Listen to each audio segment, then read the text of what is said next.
You know, there was someone who changed the game several times in his favor, but I'm Who is that, Corey? I don't know. Sounds a bit like an inside joke at the moment. My favorite. The actual game, the original game got changed 100% against my favor. Well, no, because you made up the game in your favor initially. That was just an accident. Can we just for a second? We don't want to spend Accident. too long because there's no use, kicking a dead horse. We all know Troy has a reputation for bending the rules. Okay, we just watched about an hour and 45 minutes of a little bit of highlight reel of a little guy's golf trip. What are your takeaways? It was good to watch the video and have some memories of the trip. Thanks, Margaret Joe. There were some memories that weren't there 99 minutes ago. I could agree with that because there was lots of shots that I had no memory of, holes I had no memory of. So it was nice to rekindle. That was good. Well said. Because, I don't recall 90% of the shots. I don't recall Dortz's giant divot at Shorty's. I do that one. Yeah. No. That's the one thing I do remember. See, I guess I remember. Had I not just watched that video, I would have also said, I don't think that happened. I do recall that one. Yeah, anger management. Well, I walked away, had a little alone time after. I think I was better after that. With the paparazzi following you. Yeah, that was offensive. To the viewer. My original thought of Troy struggling quite a few rounds was rekindled because I heard it live. On all of them? No, just like I said, as the progressed, you got a little tighter. I'm not quite sure why, but Tighter. tried to steer it out there lots. The swing? The swing was steery. Yes. Your takeaway, Bart's? How much you do remember when you see a prompt, a sight of you, a shot, how much, I couldn't have told you 2 days after the trip if I remembered the difference between Bandon or old MacDonald or I couldn't recall any of the holes really, and it just was a muddle. But when you see that, we're remembering the club we hit, the shot we hit, the shape, the wind, we could remember it all. So. I was the text that you sent a couple days after we had the Google album about the laughter. I don't remember that many laughs in the moment as it was happening. Well, it picks up a lot. But there were a lot. There was a lot. Yeah. Well, there was a lot when we were watching. I couldn't stop laughing. It was hilarious. That was the predominant thing, hey? Yeah. If not for those reminders, I have more memories of the really down, angry moments, some tears, some frustration. Yeah. Tears. Oh, yeah, lots of tears, yeah. Every night you fell asleep. Tears. Bleep.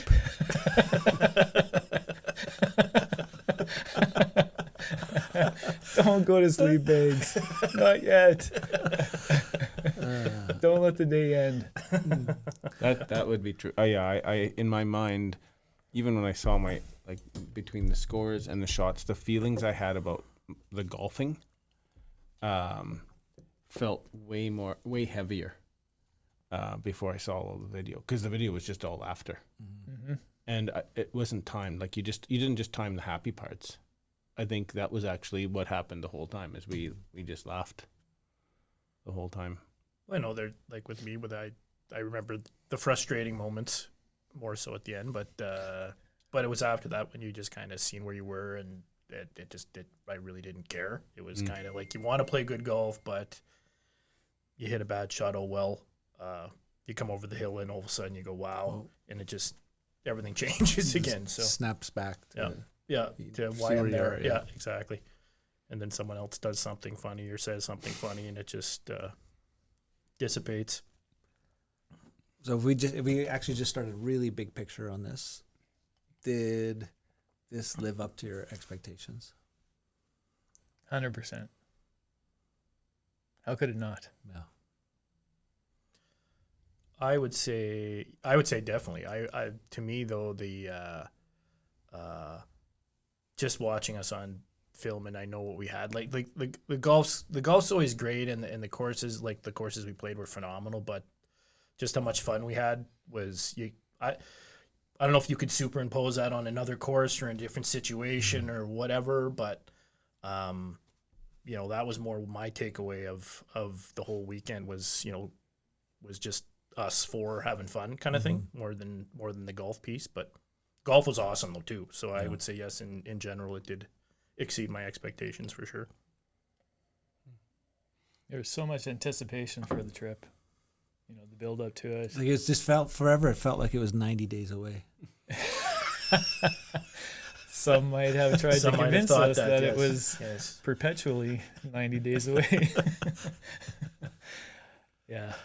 Bart? Yeah. Well, two things. I think my golf game did not live up, but that really wasn't like it. None of that actually. If I think about swinging a club, but I can't. It was really hard to even think of that when you think about the trip. It was the Bubba Watson when he won the Masters. Does anybody remember his press conference? So he's in Butler Cabin. They're giving him the jacket, and Jim Nantz is doing an interview with him, and the question to him is like, when you were a kid and you were thinking about this, like, is this what you imagined? And he said, like, I never got this far in my dreams. Like, he just didn't get that far. And I think there were hundreds of times or hundreds of moments where in my not my golfing life but in your life, like, you never imagined that you could be in a place like that, having the time we were, and as SP would have said, like, with the people, like that, all of those elements, I just never gotten that far. So did it live up to my expectations? I don't know. I don't know that I had expectations that existed like that. They weren't framed out that way. So yes, I guess. Yes, it exceeded. Yes. Did if you were to rate and say courses wise, like subtract, like for expectations, and you took away the experiences you had, but you just took them and said, here's the golf courses, and you walked the golf courses, you played them, would that have been to what you thought the courses were going to be like? Or did you think they were going to be more, I don't know, challenging, picturesque, different? Like what did you just rate courses straight without the experience of? What would you say to that? Like, were you, like, these courses are rated number like 20 in the, all 5 are in the 20 in the world, right? Are they not? So after playing them, do you say and go, wow, these were the best, top 20 in the world type courses? I probably need to get around the world. Well, obviously we need to go on some more trips, I guess. Step one. Have you guys played anything similar? Any ocean type coastal courses? Yeah. Well, we did talk a little bit like Torrey and stuff, but I going back to how we started, I couldn't tell you, unless maybe I watched some stuff on TV and maybe some things rekindled some memories. But Half Moon Bay was like that, just outside right? of San Francisco, and it had like 6 of those kind of all those coastal holes. But no, combine those two questions. Like for me, the word anytime anybody has asked me about it, the word magical just comes to mind, and I think part of that is related to the courses that, that they met the standard and of magic, and in particular for me, the Saturday, the last day, just the weather we hit, playing the 2 original courses, it was just exactly how I pictured it being. If you were to superimpose those courses not on the Pacific Ocean, would it be the same?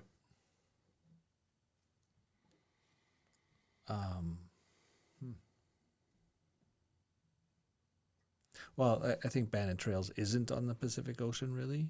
Right. And so I think the quality there just stands by itself. And the views and stuff, I think, are all spectacular on the other ones, but I think they're they're challenging courses, and I keep reflecting back, and we'll probably come to that a little bit more later with Old MacDonald, that it probably was the most true link style that I didn't even have a chance to really appreciate that one. It was I'd really like to have a do-over there. Right. Dorts? But I don't know that I answered Troy? your question. Well, no, I think so. What are your thoughts? Put that in the middle of Canada, those courses. Yeah. Same compound.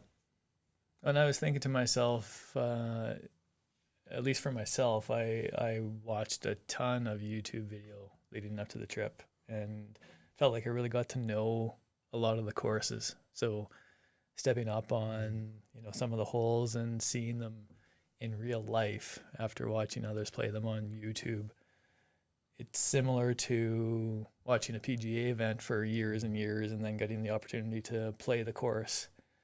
And so, yeah, I guess putting in that time leading up to the trip, the anticipation again, kind of made the experience that much more exciting. I was wondering whether you kind of went in blind. Had you not seen any of the holes, been aware of the reputation of the course, would it give you the same feeling as you're playing each hole? Reading the book. Right. Yeah. So all of that anticipation and research, or the interest that you have as you're leading up to the trip, made the trip that much more magical. Well, and maybe even just getting there. Yeah. It's.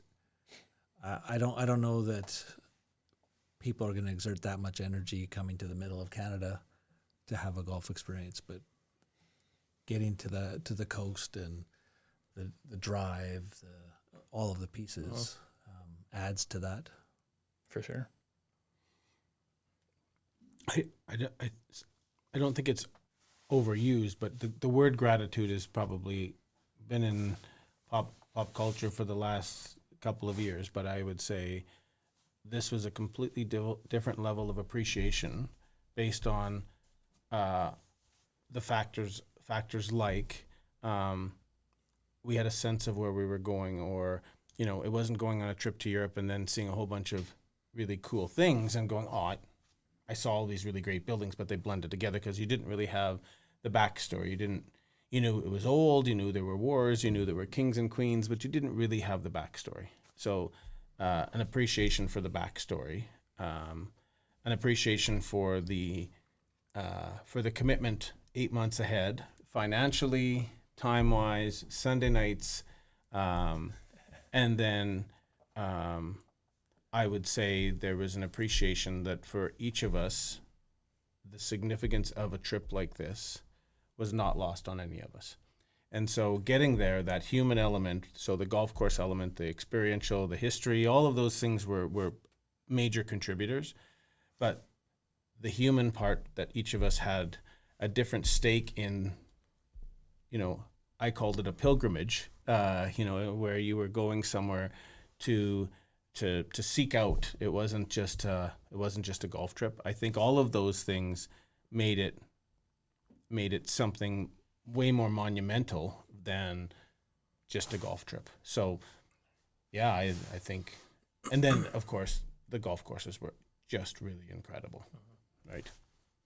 Yeah, I was just thinking about that skin in the game part of that, right? It was, well, maybe for some people they don't have as much skin in the game. Like it isn't that big of a deal to do something like that. But I don't know. Maybe we need to interview those people, because maybe it is. Like that lady, that blogger or whoever she was, that David said comes there every couple of weeks. No matter how much money she has, she must obviously love that place. Right. If you're gonna keep coming back there. Oh, I didn't even hear this. Yeah, it was the first night that we were at McKee's. Oh, okay. There were a group of people at the bar, like in the back corner. There was a lady that just looked different than everybody. Right. And I don't remember actually playing the 18th hole at Bandon Dunes. Oh, I remember that hole.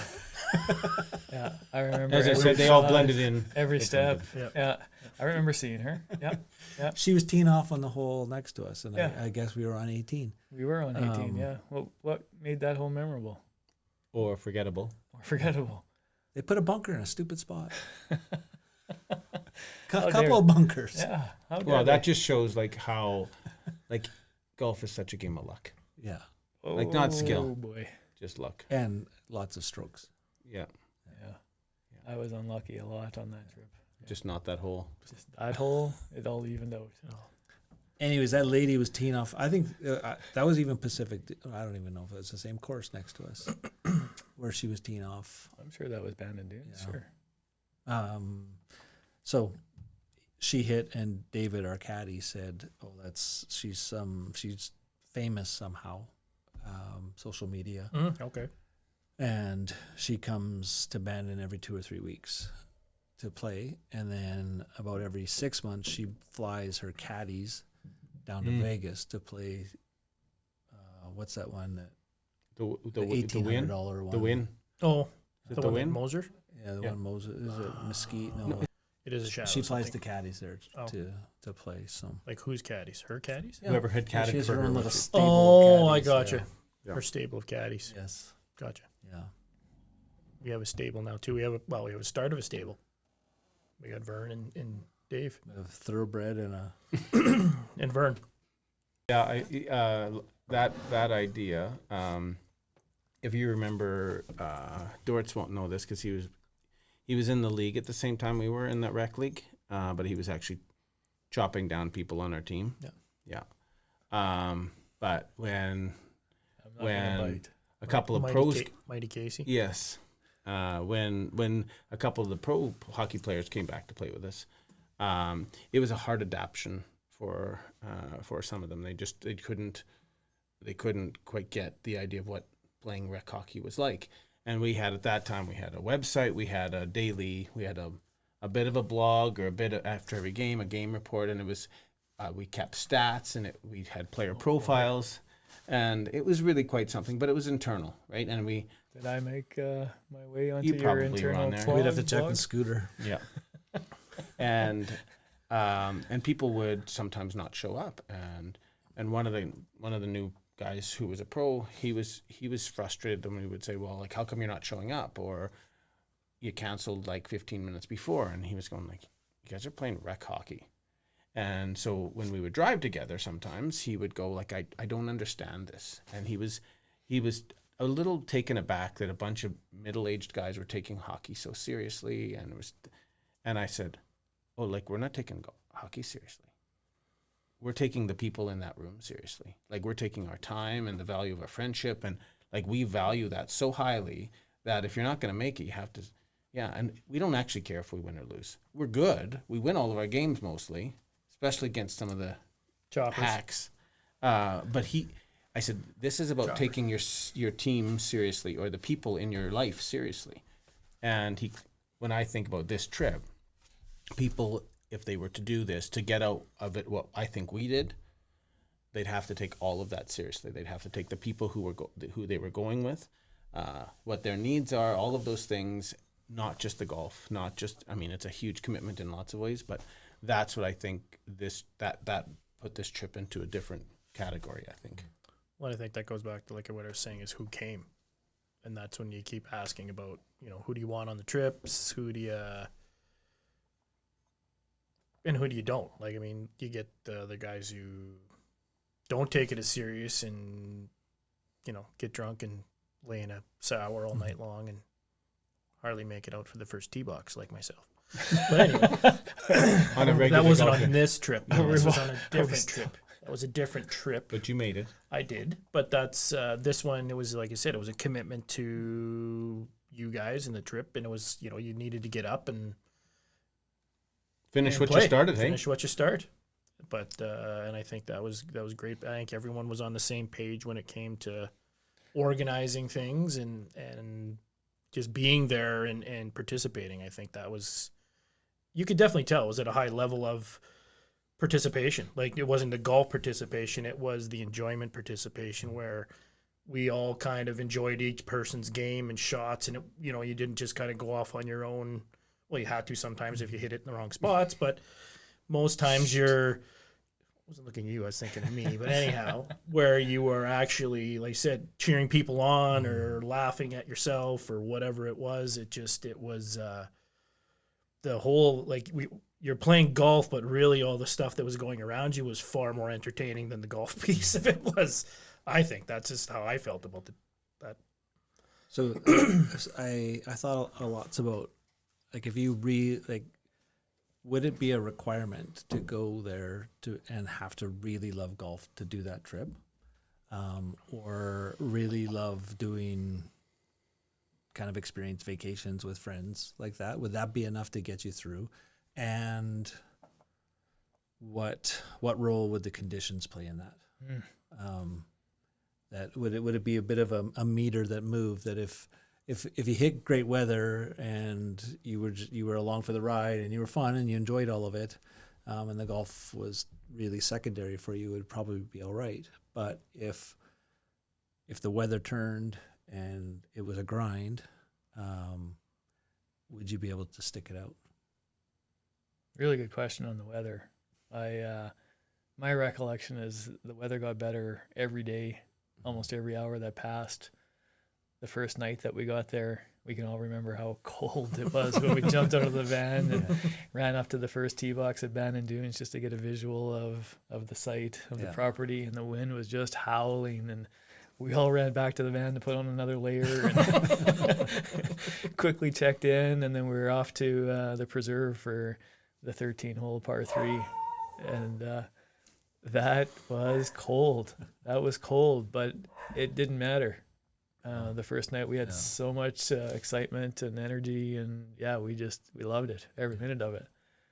But if we had that on the last day, the last afternoon, Saturday, with 3-4 full days behind us, that would have been a grind. Yeah, I don't know. I'd like to think I would have stuck it out. Like I'd like to think that. I'm convinced I would have too. Yeah. But I think some people could get worn out if you're not prepared for that. Like, you have to be thinking about that. Just accept it for what it is, right? And then keep turning and looking at the ocean. Well, and that's pretty much you have to. Like I mean, that's the whole kicker is that. But I think, I would say if you're playing 36 a day in the rain, that would be painful, especially with caddies. Like Vern had a tea towel and pretty much wiped nothing. As far as cleaning the clubs and trying to keep things remotely dry, it would have been awful. Let's just say that much. And they say don't bring an umbrella. Well, right? That's exactly because it adds weight. But I mean, to get back to the point of, we had expectations of wind. We play in wind anyway. So I mean, to me, that wasn't. It's windy. I don't care. I mean, that's something. But I would have definitely struggled with water if it was wet the whole time. If it was 3 days of 36 wet, I'm not sure if I would. I mean, I probably would have, but I don't know if I would have had even close to the type of experience that I did have. Like, I think it would have been something that I would have came back and went. I don't know if it would have been a waste. I don't necessarily want to say it was a waste, because we probably still would have had lots of fun, but it just it would have been a frustrating piece where, I would have felt very disappointed, I think, by that piece. We trained in the wind a lot this spring. No doubt. Yes. And cold. Yeah. We had Bandon Dunes weather for April, May, start of June. So we used for most people to go to this place, it's like a 2-year wait to try to get on. We essentially had a cancellation from a tour company, Epic Golf Travel. Maybe we can get them as a sponsor. Epic Golf Travel. They were great. Yeah. So, but for real, the structure of the trip, travel company obviously planned all of that out, other than the addition of Shorty's. I don't know. From my point of view, things fell into place exactly as expected. There weren't really any surprises other than in the internet today. Really until we got there and checked in, I was not fully convinced anything was real. I remember you saying that a few times. My MasterCard bill was real. Like well before we went. Sure. I believe that was real. Yeah, that's like buying crypto. Yeah. The purchase part is real. Yeah. Yeah. Cashing it in after, who knows? Yeah. The that's just good fortune, or I would, for me, the weather part, exceptional. To me, it wouldn't have mattered. Like I don't think fatigue. Sometimes having all of the options open is harder for me when the weather says you can't do something. That actually helps so if I think about being at the British Open in freezing cold for 12 hours with my kids and my wife, and we lapped every second up, in ponchos, sitting in the rain for 12 hours, shivering underneath to watch Zach Johnson make the last putt on 18. Our kids will never talk about how bad the weather was. And it was sideways rain for 12 hours. I don't think based on the finish, you went for extra rain. We went for extra rain. I don't think the four of us, if we were sitting here today and based on how I saw things going for each of us, I don't think the weather would have dented us one bit. Like how much worse could it get for you physically, S? Oh, like physically, yeah. It couldn't. No. What was a rain cloud or sideways wind? Well, maybe you could have pulled me if it was nice and slippery. Right? Pulled me on a sleigh. Sure, but Dorton and I have played enough two-people golf in the crummy weather that we just get more giggles out of that. Think about the nighttime and as kids at Connaught and all the dumb we hoped for stuff like that. Now, if you were there for 2 weeks, you'd say like, okay, enough's enough. White towel. But I don't think that would have dented us. I do think for some people that would be a real challenge, but I don't think it would have had an impact because Dort said it that first night. We walked up that path to the preserve, and we were kids, just little kids. And if it would have got up the next morning, we went, oh my goodness, it's a 4-club wind. Oh, look where that one went. We lost another ball. Maybe my prediction would have been closer even. So speaking of which, we played some games there, and that was a lot of fun. Yeah, that was a last-minute addition. Yeah, what game did we play on hole 18 at Bandon? Is that the one you're talking about? No, I don't know. That's a different game. That was probably just whatever. What games were you thinking about? The lost ball game. Yeah. Some people tried to insert a game while they'd already done the research of the courses we were playing and then didn't tell everybody. Not sure you're looking to, but I know all of you. Everybody. I know there was someone who changed the game several times in his favor, but I'm not. Who is that, Corey? I don't know. Sounds a bit like an inside joke at the moment. My favorite. The actual game, the original game, got changed 100% against my favor. Well, no, because you made up the game in your favor initially. That was just an accident. Can we just for a second? We don't want to spend too long because there's no use, kicking a dead horse. We all know Troy has a reputation for bending the rules and How changing about the rules. how about the ballot system where Corey couldn't remember what he put on his page, but he took 6 or 7, but when he took it out, it was something completely different. It was 3 and 4. It was 3 and 4. I know exactly what it had. It was 6 or 7. Actually, I think it was the other way around. Yes, I think I thought it was like lower, and it was quite a bit higher. Yes. All not to buy that was a drink. after the Shorty's night, though. That was, Wasn't that after the Shorty's night? Yeah, it was. It was grandma's meatloaf. You didn't even taste grandma's meatloaf. You Fred Flintstone that. No, I almost didn't finish. The old Fred Flintstone sandwich. Wow, and the other thing that really, we got a question in the gallery there. You should explain the game because the audience probably wants to know. I have no idea what the game is. Yeah. One of the matches. Go ahead. Yeah. So the match we had to basically like. It started on the trip to Bandon. After. Sorry. Okay, Well, yeah. it was on the drive up to Calgary even. Yes. Yeah, No, Troy. worse than that. Let's actually back up another step. Even before that. There's When you were another researching game. This game. There's another game where you're going to draft players from the U.S. Open Oh yes, the to US be on Open your game. team. And 4 seconds after I draft John Rahm, we get a text. A text. 4 seconds like after. a news release. It was a press release. That he is withdrawn. And in the 4-second window, Troy makes a rule saying if your guy drops out, then you're tough. You're out. Yeah. Tough turkey. Yeah, that was tough luck. I feel like that was a setup. Well, but yes. the problem is you prefaced it, and you even said that I don't even know if he's going to play or not, but I'm going to take him anyway. Yes. Yeah, So you did say you that. Yep. already admitted it. I that deny. it could I be a deny bad pick. that. So then But the the- other I think game, we could go But back the to the tape. game was on leading up to the trip, the travel, the packing. There was a question of How many balls? how many balls to pack, how many balls. yes. And then on the way up, how many balls do people typically lose in a round? Mm-hmm. Which Well- Dorton said 5 or 6. Well, I said I packed 36 balls for the trip, and you said, "What are you talking about? And he was what close. are you thinking?" You said, "Why would you pack that many balls?" And I said, "Well, I will lose some." And so then you two were saying, you said, in my lifetime, I've never played a round without losing a ball. I have now played 2 rounds at Desert Bloom I think it's that I've because you kept never. the same ball. Yes, but I think it's 2 because times. you never kept track of it before. I think you I've have. always kept track of it, Troy.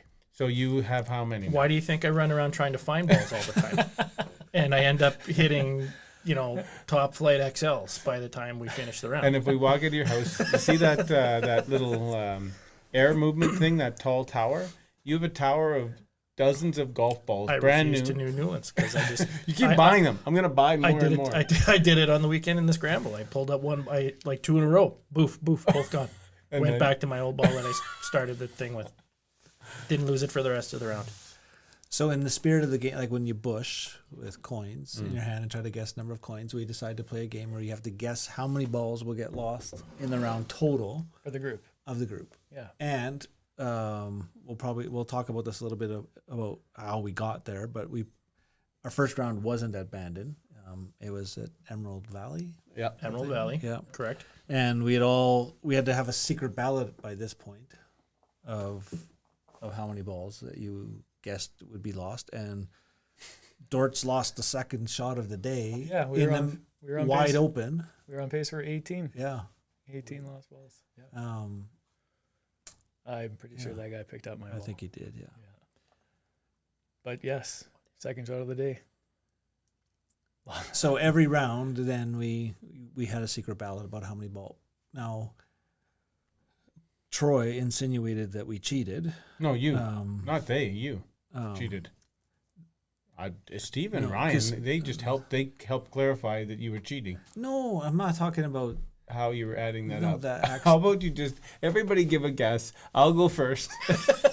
I'll say 5, and you guys can go plus or minus, and the person who's furthest away gets it. But you're always going to be in the middle. That means you'll never lose.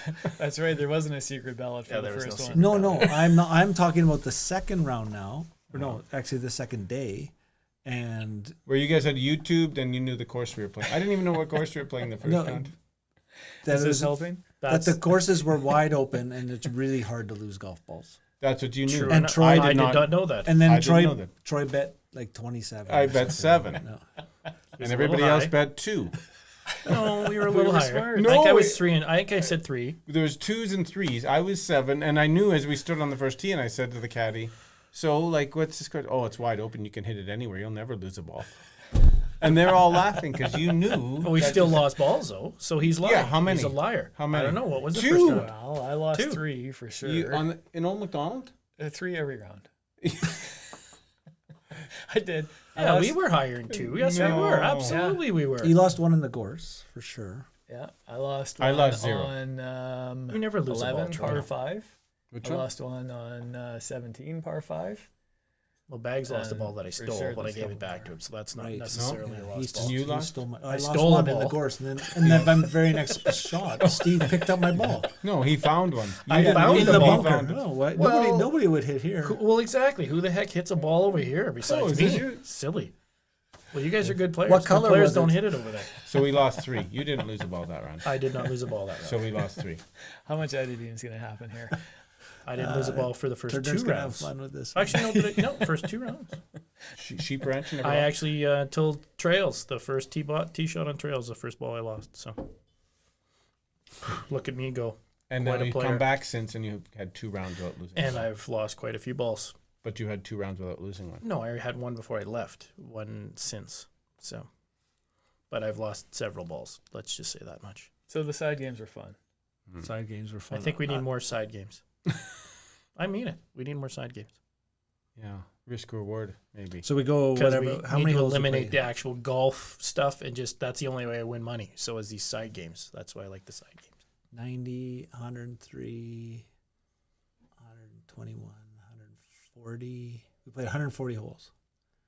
And well, how much money was exchanged? $7. $7.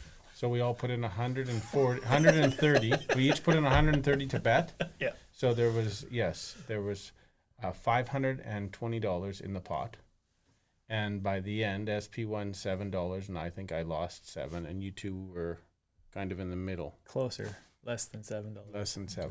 Yeah. But Bags probably owes them. I won the but most, that I got think, lost and shuffled. because maybe you and I won the most from the par 3 from the Shorty That was the course. big one. That Yeah, the was side big one. bet and the push. No, it was Ramsey, and Ramsey on the first night. Who won Ramsey? I couldn't tell you. That was $8. Who won? For our viewing audience, Ramsey is like ace to king rummy, called Lamsey, renamed Ramsey by a person at this table. I couldn't tell you. I think that was the Ramsey. I actually I vaguely recalling the 18th hole at Bandon Dunes. Oh. How much of a swing was that in that final Oh, calculation? that's 5. right. It's I know, 5. but in the total dollars, Nice. Well, that was it. everything would have been different. Yeah.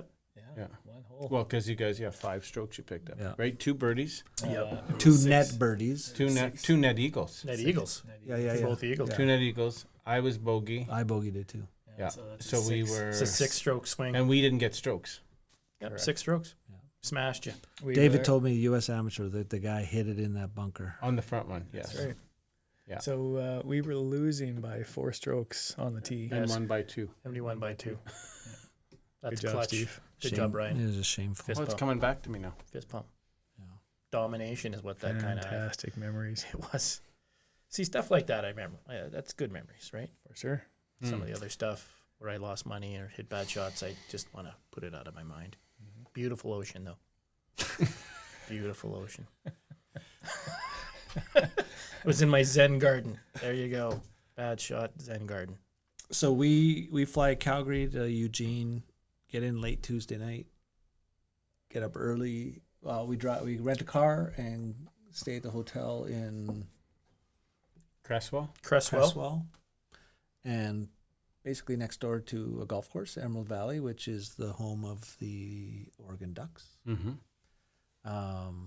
And played an early morning round there before we did the 2.5-hour drive to Bandon, where we eventually played the Preserve. Would we do anything different about the structure of the start of that trip?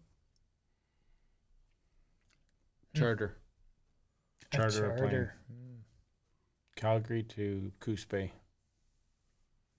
Did you see how windy it was in Coos I Bay? know that all of it. North Bend. But Yeah. did you see the 2-hour and 15-minute drive zigzagging along the coast, holding on to the handles while SP was Troy was zigzagging? having a little trouble in the back seat. Oh So boy!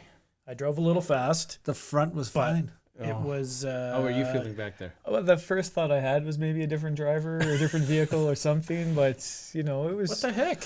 I thought it was That was a perfectly tough fine. drive. I was it think. not? I I think. thought it was I fine. thought I did quite well. I don't know I what think you're Corey talking maybe about. set us up for that response. I kind of think that he was thinking the same thing. No, not at all. I'm surprised you guys weren't napping. You were feeling it too, were you not? I was feeling your pain. Yeah. I was holding on the whole time. I had my feet wedged in at the bottom, holding on. Have a nap. Just My a head nap. was too busy hitting them. That's not my fault. That's just the weaving through the Yes, the definitely trees the because road. that's all you can see is trees the whole way there. So Yes. it was lots of twists and I turns. think it was the passing the 2 double semis at the same time on the white line. around the corner that probably just had me holding on for. You survived Arnie Frank as a college That's golf exactly coach. what I remember. This was not even close. No, it wasn't as bad. But as far as the idea of getting in that early round, not Bandon, and then making the trip there, did that work? I think it worked really well. I thought it was really good. Yeah. Yeah. I thought everything went well. A little bit of golf before you get to Bandon. You know, it kind of felt like a gimme round. You know, you could hack it around, lose the ball on the first hole, and maybe still, you know, turn everything around by the time you got to Bandon. Yeah, and not a terrible golf course, was it? No, it wasn't. No, the biggest trees I've ever seen in my life. And the most severe, and some of the most tree. severe greens. Oh my gosh, they were terrible. Some of those They greens were were so crazy. They severe. were worse than Connaught. They were the pioneers. But giant. Oh yeah. Lots and of tough slope. pins. It was like that was It was U.S. Open weekend. That's did they exactly- have a pin yeah. set up for U.S. Maybe. Open Sunday or something? it Wasn't there a was sign there? Yes, we'll say they did. Yeah, I'm sure that's what So that would happened. be the only thing I would change if we could have actually got on Eugene, like the private course. private, That would have been the only thing I would change, but still very, very happy with the way it started for sure. Would you skip, speaking to Dave, who's going in August? Dave's going where in August? Sim. Sim. Yeah. Sorry, yeah. Right. He's going to Bandon in August? Yeah, their Is he? group. Yeah. And he's part of the group is going for 2 weeks or whatever. He's going for, I think, 6 or 8 days. They do not play the short courses. They do not play Sheep Ranch. You know, And they only- and they only we play- didn't play shorties, would we have any fun memories? I was thinking the same thing. If you went back, would you skip those? Like, those were the loosest, most entertaining. Here's what I would say is... And then we should count them the same amount. No, they do not weigh the same as the... I think that for How sure mu- how is many- it should be. Again, we this of any time we've ever weighted the games to the best gross golfer. This one absolutely was weighted. First of all, there's only 4 of us, and it was completely weighted to the best golfer. And now all of a sudden we play it, which would be his bread and butter, which is wedges. And I was more over par at the preserve you know what? than I was at the rest of the 5 rounds. it's easy. Stay off the bottle, man. Stay Exactly. off the bottle. There wasn't any Exactly. drinking there. Oh, there wasn't any. Where? At the preserve, actually, there was. Oh, the preserve. There was a little bit. Not really. Well, it was just Did we? really windy though. That was that was the that best, was though. tough. That was the best. It was tough. Like that because it was only uh, 13 holes. Oh, exactly. But no, it was hard. And then when it's the first day, and you try to putt, and then the wind just takes your ball, but it was fun. It was a good kind of wet your feet. Humble yourself before you hit the real stuff. But So if we walk through in the order of the courses we played, so the preserve 13-hole par 3 course, we've already said we walk up that hill and we see the vista and we're super pumped. And we're probably not even the top 30 vistas that we're about to see over the next few days. Right. But we're giddy about it. Oh, yeah. Like you said, Steve, a great warm up and introduction to the place. Let's wait until we talk about shorties to compare about which, can you compare the par 3s against one another? But your overall take on the preserve, and would you have that in your rotation if you go on another trip there? I would, if I was to do this again, which I hope we do, I would want to just do 18 a day, and then 18 big course, and then absolutely mix in the preserve and shorties on whatever, some of the days kind of thing, whether you did it 2 or you can, because I think there you can kind of go when you wish. So it's more like if you wanted to maybe go out and do it twice, you could probably go out and do it twice. If you just wanted to, like I said, grab a wedge or play any game like that, like we did at Connaught, like you did the loop and you grabbed a 7-iron and that was your club and you just ran around and chipped and putted and whatever with an iron, right? So I think you could do lots of fun. Would I do that compared to the punch bowl? I don't know. I think you could kind of throw all those in as like a fun night, fill some time, have some fun type thing. That would be my So yes, but not as part of a, you know what I mean, like a Take it out 36 of the hole. matches. Well, no, I think you could have, if you wanted to take them out of the matches, that's fine. But I think you have some sort of separate match if you wanted to pull that out of the group of matches, but you still have some sort of game because that's what makes it fun. So I think the way we kind of packed in all the rounds in the fewest number of days, we couldn't have asked for a better lineup ordering of the courses. Yeah, to play the preserve, the 13 hole on the night we got there, I think it was perfect. Right, we didn't have much time. We got there late, just enough time to squeeze in that round, give us the taste that we needed to keep the excitement going, get us ready for the next day. But I agree with what you're saying, Steve. If we did that trip again, and if you could, put a few more days on the itinerary, it would be nice to have a bit more time in between a round. Yeah, to put those at the end of a day. Yeah, I think that'd be a great setup. throw a nap in. I was gonna say, like, what would you do in between rounds? Well, we had some nap conversation as we came here today, so it was. We only got to play one game of Ramsey. Yeah, we did not So have a lot of that's an downtime. option. We got to play. We almost played all the holes at the Punch Bowl. I'm not sure if we played them in any order. We ran by all of them, yes. but Yeah. actually playing that at a slower pace, 100%. one hole at a Yeah. time, that would have been fun. Having a bit more time for a lunch in between, or I mean, you could have a totally different experience with one round a day. Especially, I think, especially if you did it like June were in the longest days, right? But if you're going in a shorter window of days, that would totally make sense. Right. Yeah, that much more difficult to get 2 18s in November or January or something. Was it the wind, or was the preserve just that hard? I'm gonna say wind.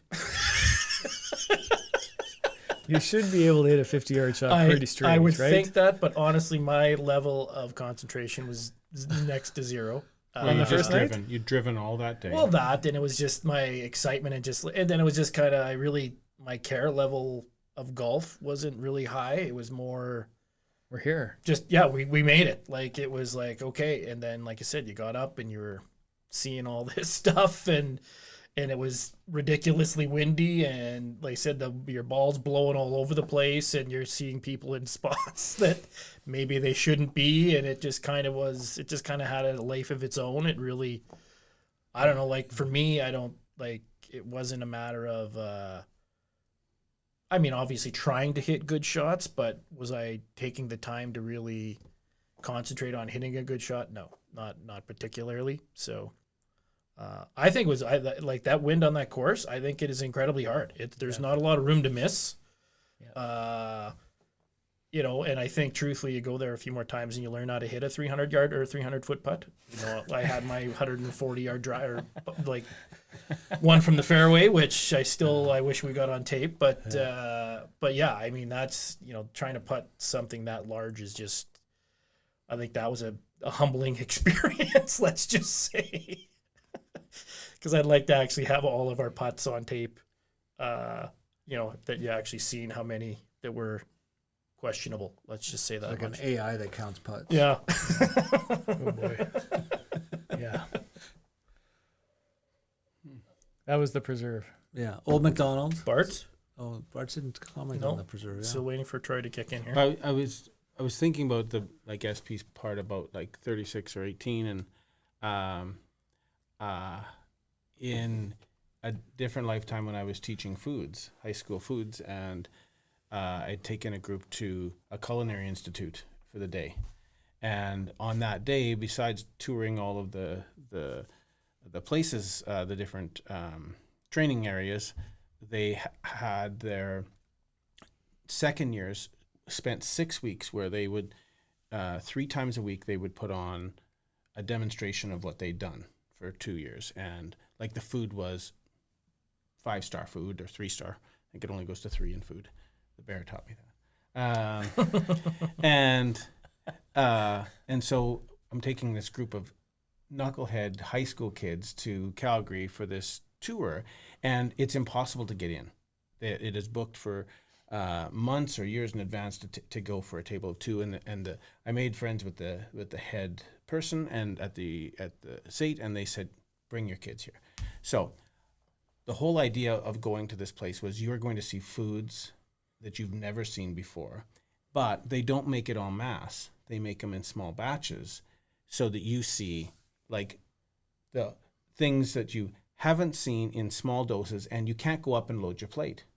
And so when we got there, before we got there, he said, make sure your kids try as many things as possible, but this will be more food than they've ever eaten in their life. So they can't eat breakfast, and start with dessert.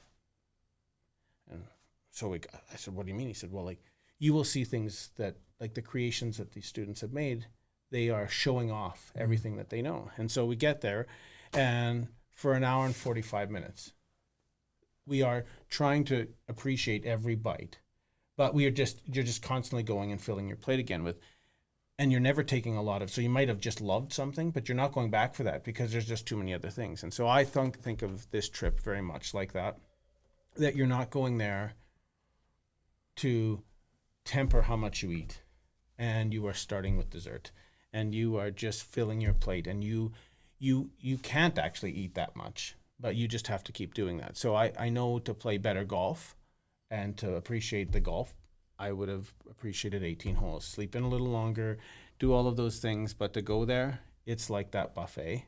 And maybe the second time we go, I could temper that a little bit, saying I can't eat that much because I can't walk after, and now I have to take a bus back, and how many times we're gonna have to stop back. I think I maybe would, but I'm going there to go to the buffet because it is between the sights and the golf and the weather conditions. I think if I played 18 holes, I would go.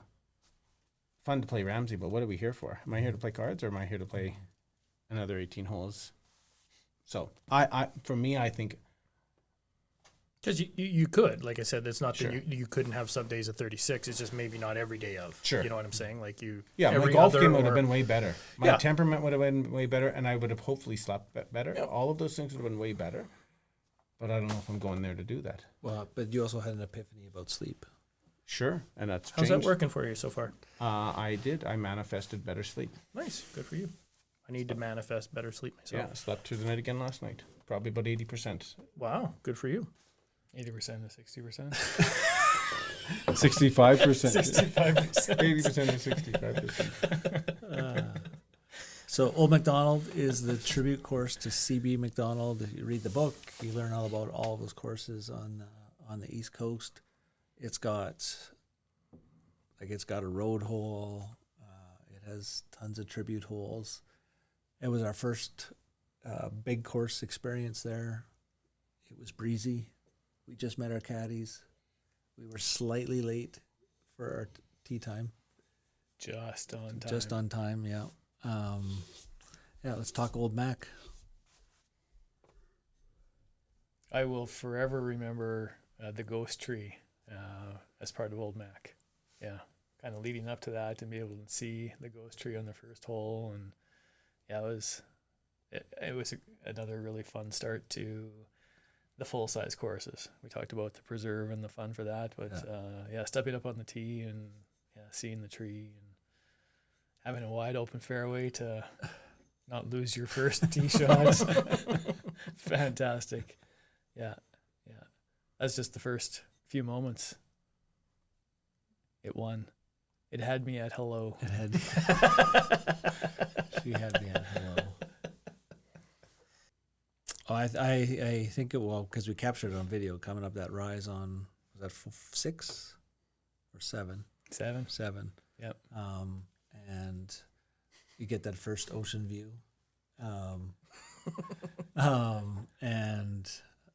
there happened to be a snack shack there that you visited later. The second time. And then you had go a there on the first time, Chat not the with that second lady, time. right? Mhm. That's how long has she been there? 11 years she's had that post. Right. Just sit there staring at the ocean all day long. Yeah. Would be pretty cool. But definitely, if you're doing it, go the first time. Skip the second. The walk. Or pay your caddy or Don't somebody else. don't Don't go- be the guy who has to go to the snack shack on the second or It on wasn't the second just hit. around the corner. It's not just around the corner. No. I'm just giving you a heads up right now. First one, yes, just around the corner. Second time, not so much. Quite a walk. Don't do it. You made it back just in time to hit your tee shot. Like we were about Yeah, to walk really away badly. from. That's true. Really badly. A little out of breath at that point. Yeah, that was a course where I think you could have done the most long putts from the fairway and stuff off the greens and all those shots. Maybe my favorite memory there is when I think it was the road hole where you spun it backwards off that mound, and David said, "What did he say?" He said, Where did that come from? Where the hell did that Where the hell did that come from? He'd watch me play 10, 11 holes. Finally hit a good shot. I could definitely see why people find that their favorite, because you do hear that a lot and that's neat to hear, like different people have their different thoughts on what their favorite. And I know we kind of talked a little bit about it. It's always nice that I know Ryan, like he likes sheep ranches because he played a really good round. So great to play a good round on the course, but it would definitely, Old MacDonald be one of the courses that would be top of my list to play again. I think it kind of got missed just because, like I said, you're just first, and it kind of, I don't know if it just kind of fell I don't know if it fell by the way. It just, to me, I don't think I maybe appreciated it as much as I should have. If you can think of it, I don't know. Like that's just how I feel about that course, because when I look back and I think about it, I think I missed some stuff just because I really wasn't. I don't know. Maybe I was just kind of looking at the ocean and I was kind of missing the course type thing, and I guess that goes back to, was the course good enough if it wasn't on the ocean? And I think that one holds up. I really don't. I think that one could be anywhere, and I think you would still appreciate it as a really good course. So I really liked Old MacDonald. Yeah, I did too. I was thinking about when we played Iron Horse the first time, and we were just kind of giddy and nervous, and the first 6 holes were really lousy because of that. And this wasn't that. It wasn't that people were playing bad. I think it's just, I think you're in the context, you're not, you're just almost too excited to be there to understand what it is that you're doing. And I think once you kind of get the cadence and slow yourself down a bit, you can take in the experience. Yeah, I was playing with a guy, a Pinehurst member, at Meadow Lake for a couple of days. He was in town, staying down there, and he played with him one day, and he joined us the next day too. So he's Pinehurst. I didn't know much about Pinehurst at the time, and he's putting from everywhere, which lots of people tend to do who don't like their short games. But he said, like, you have to be able to do this at Pinehurst, or you're not going to get to play there. You can't chip from lots of spaces. You have to putt from 10 yards off the green, 20 yards off the green. And I just thought that was a cop-out, which I use sometimes because I don't like chipping sometimes. But if I would have had 45 minutes of practice to do for that whole trip, starting with MacDonald would have been putting from 15, 20 yards off the green. That would have changed, I think, the dynamic for all of us of the whole trip. Being able to do that better, having a little sense of the knocked it, kind of bump it into something, like, because that's what we did right away on the first hole. I think all of us had something. Oh no, some of you hit the green, the par 3. Did they? Was that at the practice facility? Could you practice long putts? I don't know. We never. I don't know. It was pretty small. There's one more thing you could do with more time on the trip. That's right. Well, they never had anything at Old MacDonald. They have obviously the punch bowl, but I don't think punch bowl really resonates as actual green on a course. Like, it doesn't. Yeah, I was thinking about the range. It doesn't. That doesn't add any realism to what you play. Yeah. No, like but yeah, some of the off the fringe, up over mounds climbs. And Yeah, I can see that for sure. Yeah, yeah. I wonder if you could sneak out on the course at night with a headlamp. Oh, just like late evening and. Mm-hmm. But don't you think that would have changed it for all of us? Like, I think if you could, I'm sure if we, like, I would appreciate it more if you could do more on the course to just kind of see it in real life as opposed to the punch bowl. But you could just play the whole preserve with a putter. Could have did that too. Mm-hmm. Well, you think about SP on Pacific Trails or Bandon Trails. What's that? The drivable par 4. If he would have had a little more practice. Oh, 100%. That was embarrassing. Just so you know, I picked up a ball after driving the green, so it didn't started fantastic. It didn't even finish. You picked up for a 6. I just picked up for a theoretical 6. You drove a par 4. Left the first one short. and picked then up for a got 6. it on and then put it into a bunker and picked up 6, which probably would have been a 7 or an 8. Oh, it would have been a lot more than that. It could have been double digits. Who knows? Yes. I wasn't really focused too much on anything after that. We had a rule saying you can't use a sand wedge from on the green, but maybe we needed a rule about picking up your ball if you've driven on the green. You have to finish the hole or something. Or yeah, that was. So Sheep Ranch, Dort's number 1. Are you still saying that, Dort? Would you still say Sheep Ranch is number 1? Well, it turned the whole trip around. So you're still sticking with Sheep Ranch number 1 in your mind? What did you shoot? Sheep Ranch number 1. I don't even remember. It was a little more. It was just a little higher. It didn't matter. You had 1 in the bank, hey? That's right. I had one. That's right. I had a score on the board. Yeah, that's right. The little write-up says offers 13 greens on the ocean, a more flexible playing experience, allowing golfers to create their own route through the course. Yeah, exactly. Exactly. Just smash your drive and go find it and hit again. Yeah. It kind of felt like that for a lot of it. So I think with our other conversation, I think you leave Sheep Ranch in, but it's a scramble. I've heard that review a lot. Yeah, that's a great scramble course. Yeah, and I can see that. Well, I would describe it as a scramble course. Great. We also played in Kalispell. Oh, okay. Corey had an idea for a great scramble course in Kalispell, Montana. Buffalo Hills. Well, I would not compare Sheep Ranch to Buffalo Hills. Yeah, we're there's it's but great scramble courses because there's some holes that are drivable or some, but it's the different. look. It was a beautiful walk where you could play a scramble. Yeah. Now the caddies said they were required to keep some of the original green. Yes. Yeah, 6 or something. Vern said 13. Yeah. 13. Oh. And they basically said, go in there and add 5 holes. And you can change nothing of the original because they wanted to redo the whole footprint of the course. And they just said, no. You're adding 5 holes and that's it. So fit them in somewhere. Now, I guess going back to saying that, would you actually, because it doesn't seem like, besides Ryan, anyone really thought it was a great course. So is this a top 20 course in the world? And I don't think that is. Yeah, I don't. Is it ranked that high? I thought it was. Not Sheep Ranch. No. I thought Sheep Ranch was up there too. No, I don't think so. I thought so. I'd check it out. I bet you it is. I think it is. Is it? I thought Sheep Ranch was up if there the too. greens were reasonable. Well, and that's what I was going to greens, say. yeah. I mean, if it was in good shape, would that? I mean, certainly would have changed my outlook on it because they were fighting some disease or whatever they were trying to get figured out. But I mean, I like the holes. There was a lot of good holes. Was there some that maybe weren't as? But yeah, I thought it was a pretty cool track. I didn't mind it at all. I was just very disappointed by the greens. It was, You're right. Massively the greens disappointing. weren't great. Yeah. But I think you missed that was a great course. No, I do. I didn't mind What'd you it. shoot there, I really Vince? didn't mind it. What'd you shoot? I want to say maybe 77, something like that. Like knowing how good of a player you are, like 77 is not great for you. It was really good after shooting 89 the round before. True that. Hey, so Bandon Trails, Coor and Crenshaw. Awful.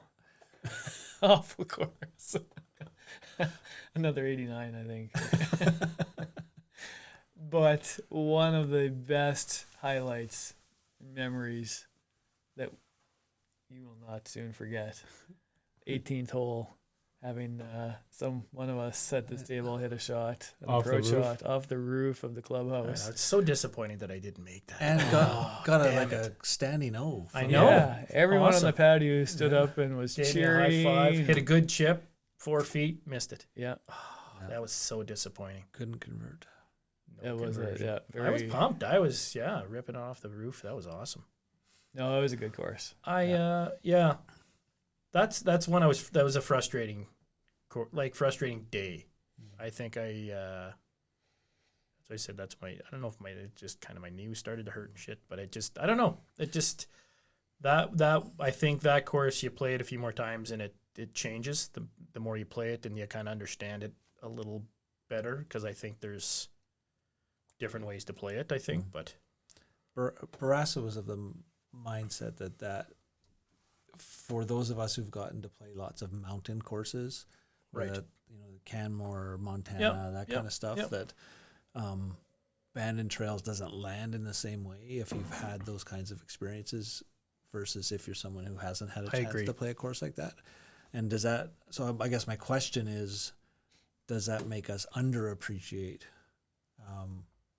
or does that make one underappreciate what they're seeing there?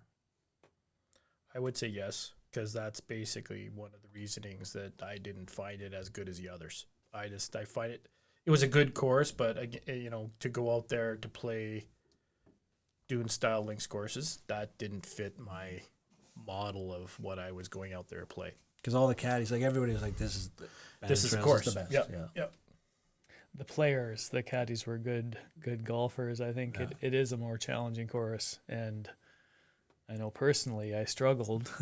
It had fewer places to miss, to spray some shots, and so it was a difficult course, which in the moment made it more difficult to appreciate the course that we were on. And true, it was a bit more like the courses we might see closer to home and less like the link style course. But you can't take anything away from it. Still, it was a fantastic track. I just want to do over there. Yeah, and that's what I'm saying. I think if I played it again, I think I'd have a more appreciation of it. But just with the experience that I had a better experience on other courses besides Bandon Trails. I think that's more where I'm fitting and why I'm maybe not appreciating as much as the other ones. So, yeah. That was an afternoon round. No, it was 11:30. Yep. What's that? 11:30. It was our only day that we only played 18. Mike played, yes. Yep. So we should have had more gas in the tank for that one. Yeah. Want to do over there. Yeah, I think if my knee was feeling a little better, I would feel. What was your score, Corey? I don't know. Were you under par there? 74. I had a couple kick-ins on the back, and then I had that bladed shot. I had that 7-iron. Which one? This. It scooted off the side of the hill and went onto the green, and then I made a downhill putt. And the back nine was fun. I remember one really good shot. Personally, I had a kick in. Some of you might not even notice that it happened. It happened so quick, and then it quickly turned into a triple on the next hole. Yes, actually, I do remember that. Yeah. Moments of fun. Yeah, the rainbow. What is the term for the rainbow we saw on Bandon Trails? The thing around the sun. What is it called? With the circle around the sun. What was it called? I don't know. Oh, I thought someone knew the official term sun for dog? that. Vortex? Sundog? Yeah, I don't know. That was it cool. was Double sun cool. dog? Yes. Dumb song dog. Right. We met a trainee caddy, which was kind of another story, right? Because we played late enough where we added some extra weight to our golf bags. We'll talk about caddies at the end, but our caddy didn't seem to mind the weight in the bag. You guys? Well, mine wasn't a big fan. Thank gosh we had a trainee, because that wouldn't have gone over very well, or we would have maybe had to carry him ourselves. Yeah. One of the other two carry our own bag full of goodies, I guess. But I'm not sure what. Was that the first round we had extra weight in the bag? Did we do that? It was the first round. Yeah, because we did we carried at our Sheep own. Ranch. We just went straight there and ordered an SP. Ran back, changed, and we carried. That's drinks. where you got the pastrami. Yeah. That's where we carry drinks, but I don't think I put any in the bag or had them carry anything. Okay. So, but that was the first time we packed on Bandon Trails. Yeah. and it wasn't appreciated a whole bunch. No. It's called the Halo. But take yourself a Just a halo. halo. So then what you do is you take a big, Just take a thermos, rickshaw. thermos of, Ooh. carry a couple With a thermoses. rickshaw with Yeah. a cooler on it. Why not? We could put a golf bag on there with a couple of the sleeves, the cooler sleeves. Well, now that we know you got the video camera, we take in a secondary bag of a knapsack full of fun. Yeah, you could carry a knapsack. You can carry a knapsack. I carried my thing. It'd be easy enough to carry a knapsack. Dortz pretty much lives with a knapsack on his back, so why not? Less likely to forget your knapsack on the tee than the water No, bottle. but you'd or- have 4 people helping you because it's very important, True. right? True. Yeah. It would not get left on a tee box for sure. Yeah. So then Shorty's that night. So if we go back to that idea of here's an 18-hole day, and we put in the fun course. Right. I thought Shorty was great. We, dominated, won a lot of money. We dominated. I think the domination Did we was not? felt around the world. I think lots of people were clapping. I just felt like that course was one hole too long.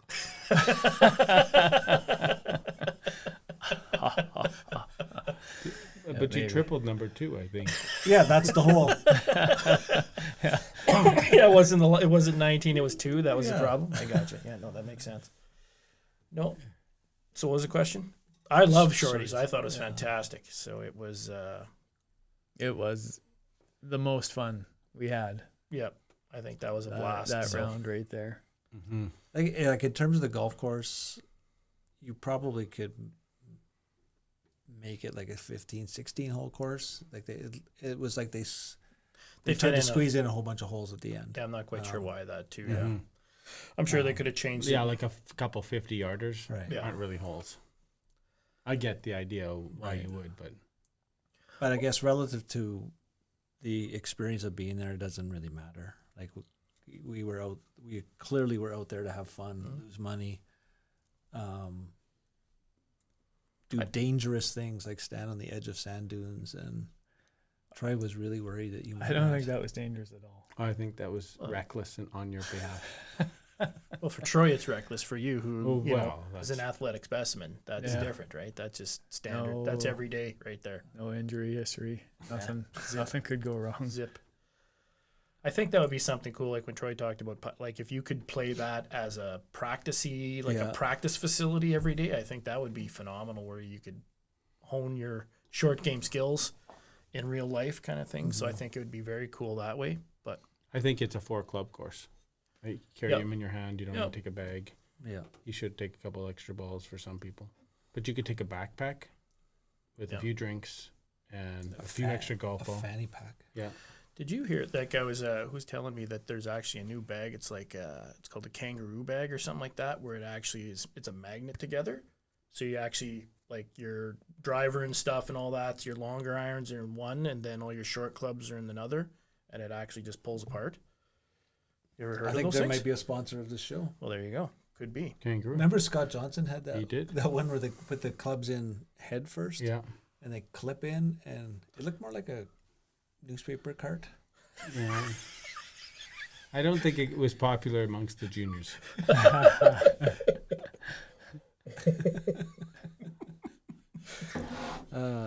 Okay, so last day, we have Bandon Dunes in the morning. That's the David Kidd, and his dad did all the grass. It was, remember in the book. Mm-hmm. Thoughts on Bandon? Yeah, they had a couple of rough greens, two or three. Not as bad as Sheep Ranch. I want to do over. Yeah. A lot of Especially- duels. Especially hole 18. Troy Bartman, A lot of duels. Bandon, Bandon duel. 2024. And Course one, I want to do over. No, do-over. no, Do-over. Old Do-over. MacDonald, I don't need a do-over. I was okay there. Do-over. Just like I think what wavered by the end was not the caddy's advice, the mental capacity to do and follow any instructions. It just didn't have anything left. So every line or club he picked, it was so hard for me to follow through on any of it. It became daunting. Golf became daunting because it was target golf in lots of ways, right? You hit a line and it might bounce right or left, but you just had to follow and trust what they said. But you had to be reasonably close to that, and I couldn't get reasonably close to any line for the whole 36 Bandon or Pacific. So I want to do over with a caddy. I'm thinking of your talk earlier about squeezing all this golf in, and you're here to golf and want to golf, and how do you reconcile that with sleep? I think if I were to do that again, actually any trip like that would be preparing a sleep plan before you go. I think I would work really hard, just like we did to walk on Sunday nights or do all of the read a book. I think that convinced me. Like, I think back to all of our golf trips. We're always tired by the end. But the golf gets worse and worse because you're fatigued. But if you're fatigued and you don't sleep well in the first place, so I would absolutely have a golf a sleep plan on my next trip. Well, I think if we a whole bunch of crap. Yeah, I think so too. I think if the only way I'd have a sleep plan is I become an alcoholic, because for the amount you drink and try to sleep, because I can't drink and sleep. So I guess either I start drinking, a case of beer a day or whatever the heck you're drinking, and then try to sleep. Then I think we slept pretty good in our room. Did you? George, didn't we? George sleeps good all the time. I had a few tears after you fell asleep each night. Yeah. You snoring? You two slept. Was I snoring? No, was I snoring? Not that I know of. No. Did you fall asleep first, or did I fall asleep first? This sounds like something you should just talk about under the covers, you two. I thought the sleeping was great. Bandon was my favorite. Yes. Not only because it's the first one and we read the book, and then we got there. The morning was so great. You come down that first hole and there's that hell bunker right there in front of the green, and I'm going, oh my, like, this is exactly. I didn't know that this is what I pictured it to be, but this is exactly what I pictured it to be, and And then to hit an amazing approach shot on the first hole. Yeah, easy tap in first hole. Yeah, Bandon was probably my best round. Maybe that helps in enjoying the course. Maybe, but yeah. No, I agree. That's kind of, I'd said that before. I think that was when I'd read the books and you seen all that stuff. That was kind of the picture I had in my mind when I pictured playing Bandon Dunes, was that type of course, and that's that's more to me what it was. And it truthfully, I think the condition of the course was better. The greens there's still some that weren't. Just two, I think. Yeah, they weren't bad. But yeah, I mean, it was. I think like I said, it was in better shape, which I think helps. But I just think the setup's great. I think the way they got the course going and along the course and how they used all the different stuff. I just there was a lot of ways you can miss. I think there's lots of places you can miss and let it go, but it's still, like Troy was saying, there's some targety stuff. Like it's. But I think if you wanted a do-over, you could certainly play it a different way, because I know, and that was kind of the neat thing about it, was the different ways our caddies looked at the holes. Where you get Vern, older guy, he's given us shorter, like, hybrids off tees and stuff like that, and David's, different way of thinking on golf. He's just, plus maybe you guys hit the driver better than we do. I don't know. That could be it as well. But it was everything was just here's a driver, here's a driver, here's a driver. Where Vern was hit this here, hit this there. So I think it'd almost be neat to switch caddies, because you get a different perspective. I think that would be kind of cool, whether it's right or wrong. Truthfully, for Vern, the way it happened for me, it actually worked well. So I liked him just going, here's a club. I actually found that easier. Yep, where he just said, "Here's a club, hit it here. You need to hit it this far." And then it was, I didn't have to think. It was just like get up and execute that. And if you could do it in some way, shape, or form, it usually worked out pretty good. But except putting up a hill. But anyway, that's another story altogether. I want to do over there, Troy. For me, at Bandon Dunes, even the clubhouse and the walk to the first tee or the putting green, like everything was just even ground. There was no elevation changes. It really reminded me of an experience I haven't had, but the thought that that's what a link style course would look like. The tee markers are just in the fairway. Like they're not. Correct, there's not a tee box. Right. Yeah. There's zero elevation change. You're just walking on flat ground from the concrete through the clubhouse out to the first tee and out to the fairway. People standing close together. Yeah, that's right. Yeah. It's kind of close quarters. Hundreds of yards wide. Another inside joke. Yeah, but I thought even that set up the course and the feeling for that round. Right off the bat. Mm-hmm. And that even the little bit of rain, that misty rain, actually was cool. I think that was a really neat start to the day. And it was nice that it didn't stay all day, but it was just nice to have that kind of. It does rain here. Yeah, it does. Yeah. Well, as I said, it was great that we kind of got it all. We got a little rain, we got lots of wind, and we got some perfect days, right? So we got to experience the wind, but not too much. Yeah.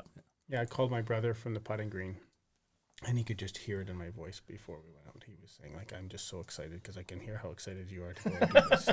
And it is exactly like St. Andrews, right? If you look at Royal and Ancient, is sitting right there, and there is number 1 tee and number 18 green.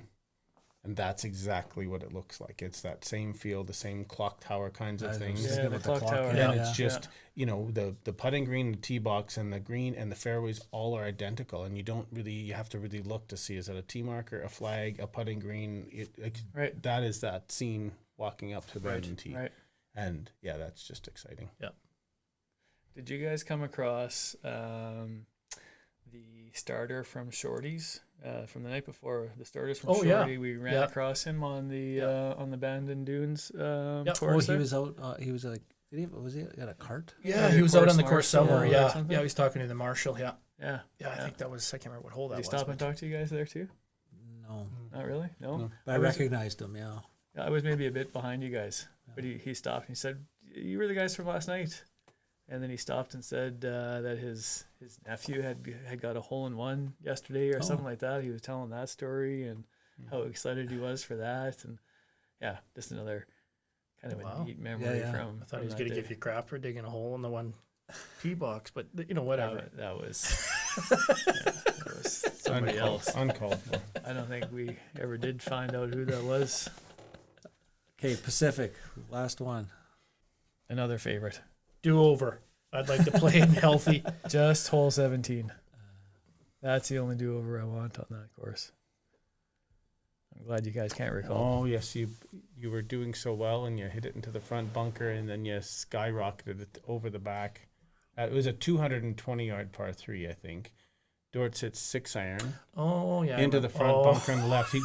He almost lands on. It landed on top and rolled back. Yeah, rolled back. Yeah. So, and then he tried to make sure he got it out from that deep. Oh, he got it out, yes.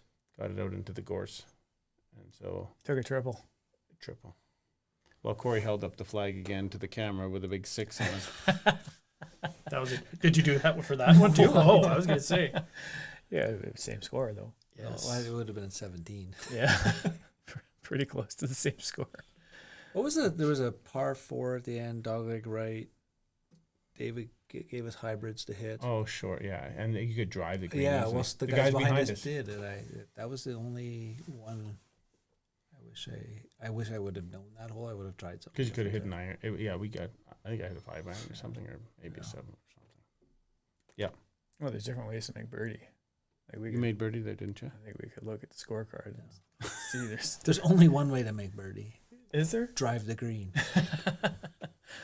It certainly makes it easier. Yeah, that was certainly made, make that was because it's a narrow little, spindly little green, right? It was. Yeah. Yeah, I enjoyed Pacific. I'd like to actually go. Like that's why I said you guys are talking about things I really like. I gotta go look through that book again because I got zero memory of that stuff. Like the holes and stuff like that. I got some, but yeah, like it's so hard to keep track of all that. Like, I mean, hey, somebody who's making birdies all the time, you remember holes, but unfortunately, when you make some other types of scores, you could watch a YouTube video or 2 or 3. I could do that. Yes, I could certainly do that. I could probably go live and watch some of the holes too if you really wanted to do that. Yeah. Well, the first tee at least. Yeah. I have gone back to a couple just to reminisce and remind myself on a few holes, and don't hit it there. Maybe not unlike reading the book again. Mm-hmm. No, the book has. I'm going to do that here. Yeah. Even the pictures in the middle of the book. Even flipped through the pictures in the middle of the book. Did you? I did that. Yeah. I got to read another book in front of that one. So. Yeah, Dortz gave me a book. I gotta. It's John Sherman. Peruse. Yes. Not the Bitcoin standard. No, nothing to do with Bitcoin. Caddies. The experience of a caddy. Would you do it again? Would you do the same amount of caddies? And not, I guess, not making it necessarily personal about your guy, because the odds are forever in your favor. Right. Thoughts? I thought it was awesome. It's certainly added to the experience. Oh, like for even sure. That 100%. Yeah. I would definitely not play there without a caddy. I think that was even Sheep Ranch. Yep. No, I like that whole concept of just grab hit a shot, give him a club, and just enjoy your walk. I think it's worth it.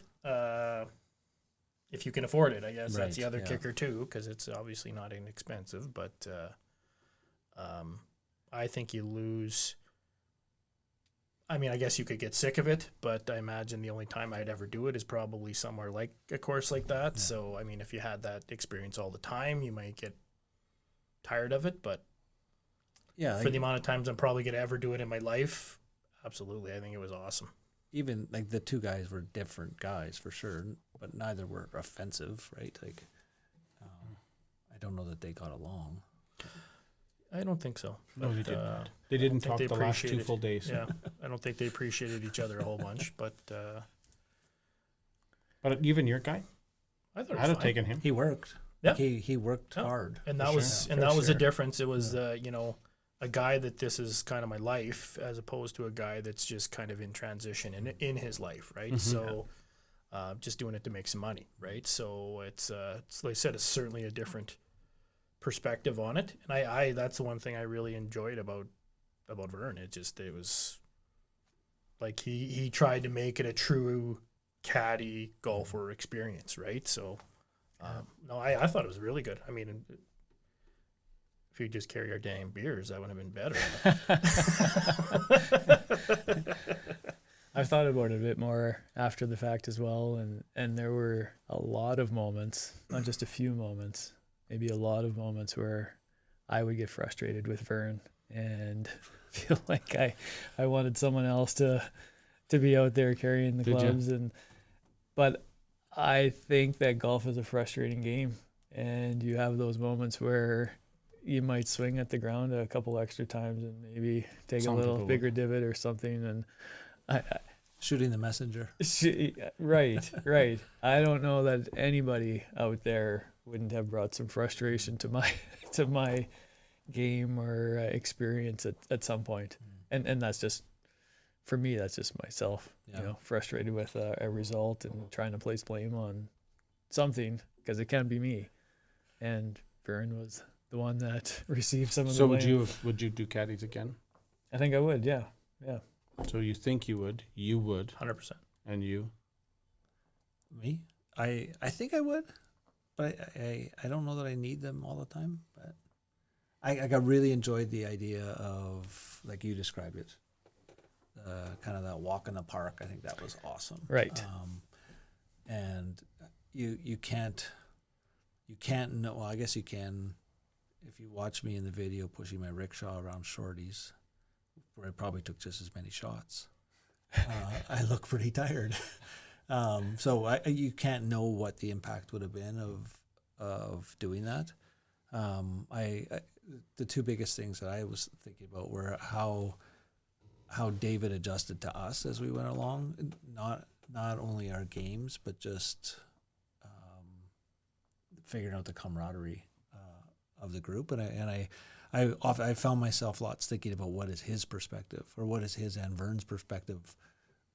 What is their experience over these 3 or 4 days with these 4 random dudes they got assigned to? Right. Did we contribute to making their summer memorable? I hope so. Yeah. Yeah, if I would go back, I got caught up often, and luckily it was Corey on the other side of the bag. But let's say it was someone who didn't want to converse with a caddy. Like I was wanting to make sure he had someone to talk to sometimes, or that he was feeling useful. And if I would do it again, like I wouldn't have him read any putt. I would have him read the putts I wanted some help with. But I thought he needed us, which was really weird. Because if he was walking by himself, I thought someone needed to go walk and talk with him and ask him some questions. And like we did all play off of him. But even Vern, if I saw Vern walking by himself, I just thought, I think, gee whiz, we can't leave him by himself. We're paying him to. But now I would be a little more selfish, I think, and just say, it's okay. They're going to forget about us. We're probably more important to them, or they're more important to us than we are to them. And I don't need to feel like we need to look after them that way, or use them if we don't want them. I can hear Mac saying, buzz off, right? Like you can imagine sometimes I need a timeout, buzz off. And I think I would have do that differently, but I would still take one. Well, I guess, would you say that now? Would you say that more now because you played the course and have experience with the course? No, mine was the human part. Okay. Mine wasn't the golf part. I just felt. You just don't like to be told what to do. No, I didn't want them to feel like they weren't part of it. So like it was someone, if they were walking by themselves, I thought someone needed to go and talk with them. Even though caddies from the other group, hey, how's your day?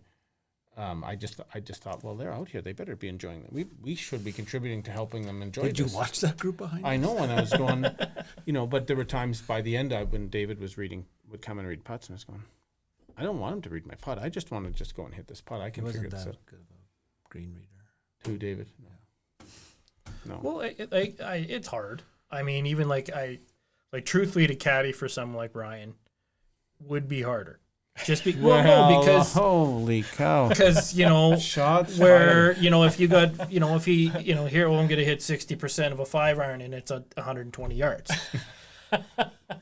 He can hit those shots where most people would just have a stock shot and they would hit it, right? So I could see where maybe you're frustrated because because you do at times I think it's different. You hit different types of shots. Sure. How about the 6 and you do have a few different shots in your bag, and you can nuke some things at times. So I think this is an assassination on your character. I think and your game. I just think where Ryan plays a very unique game is all I'm saying. He does.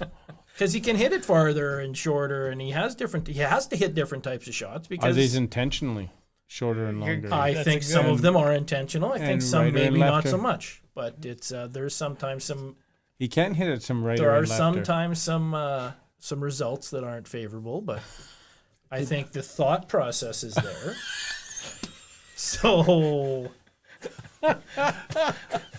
Hey, because that's exactly what Troy. Hey, you know what? No, don't. I think you're. It's the same thing with Troy. That maybe I'll. Hey, what do I want to do? Maybe I'll cut it. Maybe I'll cut it. Maybe I'll hit a hook. Maybe I'll do this. Maybe I'll do that. Well, I can hook a 7-iron, or I can cut a 5, or maybe. Well, what's the wind? Hey, is the wind up or down? No, which way is it? There's some friendships in jeopardy. You might want to stop. I do believe that my first lost ball was Vern's fault. There you go. Did anybody at this table feel like their caddy intentionally gave them bad advice? Yes. Burns even admitted a few times that he gave me bad advice. Yes. I think it's like you said, where I think a lot of those guys are guessing. Like, I think they guess a lot. This was I mean like revenge. Revenge advice. Revenge. You put too much in the bag. First hole, this putt is breaking 4 feet right. Right. It broke 4 feet left. And then he said, all-time worst read. All-time worst read. Well, at least he admitted it was a bad one. Bad read, Vern. Yes, but didn't take, take that. Here's an extra stroke in your scorecard. Yeah. I want that hole done. I want to redo. See, you want to redo on that one? There you go. Was that Bandon or? That was Pacific. Pacific. Yeah. So number 1 and 17, I want to do over. Mm-hmm. Yeah, he did admit a few times where he was poor judgment. Worst read. There was a worst. Yeah, I think he used worst a few times out there, but I think it.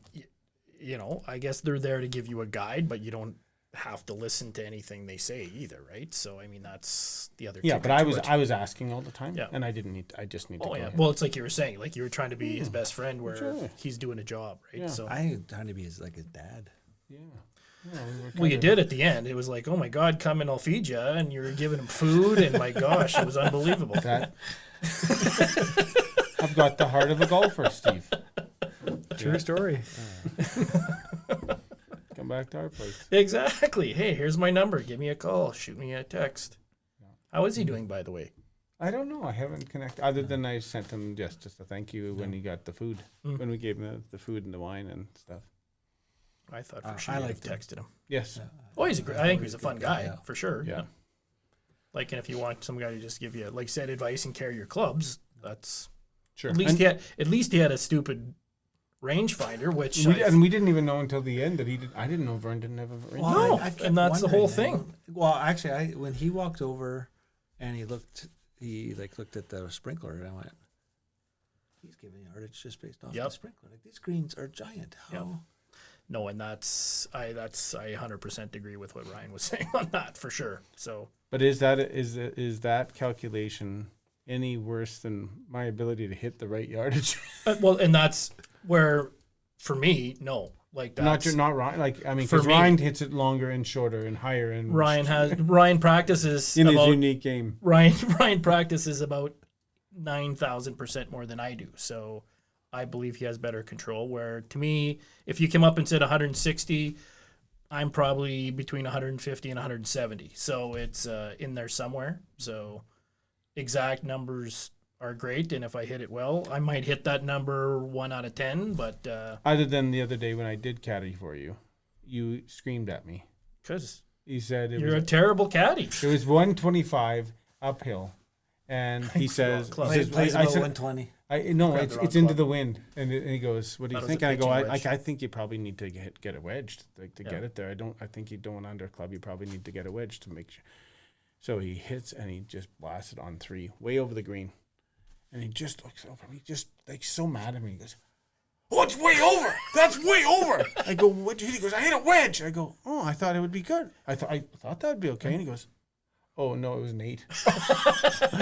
Grabbed the wrong. Thought it was a P, but no, it was not. But he a P. gave it to me, the caddy. Oh, he is see, and I can see why a caddy. It's frustrating because I think he's a terrible caddy. Right. For giving him an 8 that he picked out of his bag. Go back to the point. Do you have frustrations with your caddy, whether they deserve it or not? You get angry with. Mm-hmm. You know, I think my very first experience with a caddy, now that I think about it, was playing with you a few years back in a horse race. And we're at Desert Bloom? At Desert Bloom, yeah. Horse race. We were teammates, but you played the role of the caddy as well. And was I any good? I think so. I think so. I had... is that game now the same? That's what I'm wondering. How did he get to this place? That's what we're talking about. Because his game's changed. It's evolved from where, there has been some evolution, yeah. Exactly. Yeah. We made it all the way to the last 2 teams there. Mm-hmm. Did you guys even know each other? That was the first time I met him. Yeah. Did you were you hacking people down the fairways and stuff like that? Maybe trying to cut their legs off? Swearing at referees. Were you swearing at referees at the time? No. Fighting a few people here or there? Whatever. Oh man. You were just young and foolish at that point. He can't get out from under his reputation. It will just. Well, Cling to you. if some people would stop bringing up the past, then perhaps I could. I was only there for the cross check on LT. You were there? Yeah. Yeah. Red Cliff Rectangle. Yeah. Yeah. You guys were all there? Yes, I we wasn't- were all there. Yep. I wasn't there when you were coaching and getting mad at the officials. Oh, On the first see, I shift didn't of the hear about game. this one. Um, Please elaborate. but I can see, like the hint, the little peek you're giving us into your soul about it's the caddy's fault. It's a or- pattern. It's or a pattern, I Ryan. think it is or a pattern. or It's a that blame game. angry divot. Mhm. I like you are controlling a Pent-up monster. frustration. Pent up frustration. I think that would be the title of your book, biography, Blame Game. Let me write that down. I thought you were going to say controlling the monster.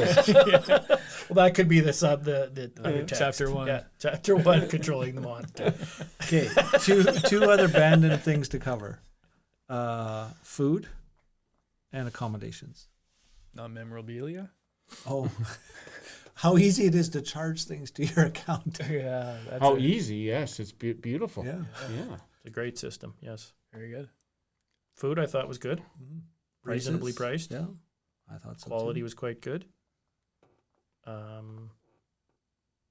Lots of gluten-free options. Some options for Yep. people who have dietary issues. And they also had food caddies who would, if you said I'm gluten free and you asked for a recommendation, they would tell you what to order.